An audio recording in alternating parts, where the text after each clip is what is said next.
Pagkisa na natin magkaubag ng Senior Banong Lina diri sa Barangay Diplo, kining usa ka ongoing project pa ninyo. Sa status sa ninyo. Salamat Jay. Mo ni ang akong hagit sa DPWH in connection sa akong hagit sa ilaha atong gi-interview ko sa XFM. Okay.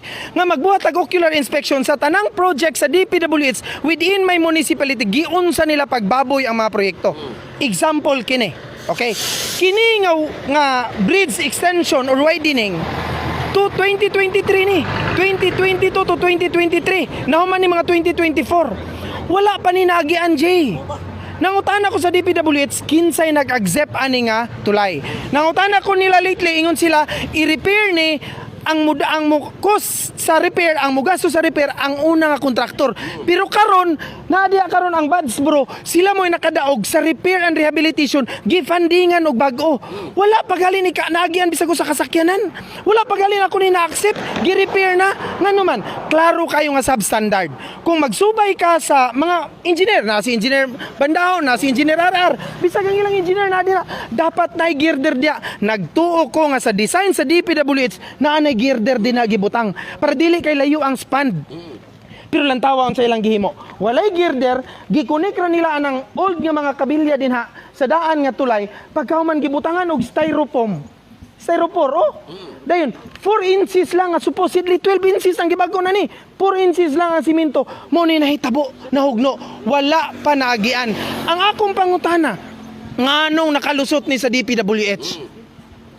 Willing ko ani mo testify. Ngano man, klaro kayo. Unta ang repair ani, ang una nga kontraktor ani is Lakewood Construction. Wa ko kabalog kinsay nag-accept within my municipality pero wala gini naki-coordinate nako. Karon, nahugno na, wala pa nagian. Asa man padulong ang kwarta sa gobyerno? Asa man ang tax na to sa mga nagbuhis ani? Now, akong hagit sa taga DPWH. Mingon man si Divina, si gobernador. Pare aton dito, unya atong adton kito, ako man to ipasisid. Kay maklaro man to dito karon ang sheet pile. Ako siya ingnon. Ingon ani ba? Ang agi sa inyo nga mga kontraktor? Di ba kabila ko nagingon kanang atong gisubay karon diha nga dalan. Iya sa Genesian. Nihangyo ko ni di ayaw lagi ng Genesian kay wa gini karon ang agi dinha. Ihatag tuwa na po dito karon. Sila mo'y nakadaog gipasabkon sa 4K. Kanang mga sidinyo may nagsabkon. At doon tato dito karon ugon sa ka-substandard. Ngano man, ang akong giproteksyonan ang kwarta sa tao. Karon moingon sila nakisawsaw, I tell you, wala ko nakisawsaw sa nasyonal.